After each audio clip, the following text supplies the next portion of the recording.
Kalėdų laikotarpiu pailsėję Kauno Žalgirio krepšininkai vėl kibo į darbus. Šiandien Lietuvos čempionai skrido į Stambulą. Čia jie pradės savo kelią Eurolygos top 16 etape. Pirmoji žalgiriečių varžovė Galatasaray komanda su Martynu Pociumi. Na, žinot, kai liko 16 komandų ir pasidalina jos plius minus vienodai dvi grupės, galvoju, kad kiekvienoje grupėje yra kažkokių tai priešininkų, kuriuos galima įveikti.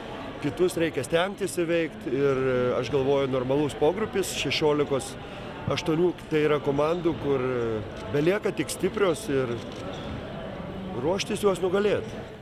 Į Turkiją Žalgiris išvyko pilnos sudėties. Čiurną pasisukęs komandos naujokas Vilas Čeris traumą jau išsigydė. Na, aš galvoju, kad pirmą kartą ir jaunam žaidėjui atvykus, kuris neturi patirties, nėra lengva integruotis į komandą, tuo labiau, kad dabar buvo tokia nedidelė traumelė gavęs ir vėlgi nedirbo pilnai su komanda, bet aš galvoju, kad visų mūsų pagalba, tiek ir pačio James Anderson pagalba, mes jį pasistengsim, kuo galima ir kuo neskausmingiau integruoti komandą, kai jis pradėtų duoti tą naudą, kurios mes iš jo tikimės. Akistata tarp Žalgirio ir Galatasaray komandų prasidės rytoj 20 valandą. Rungtynės vyks tuščioje arenoje.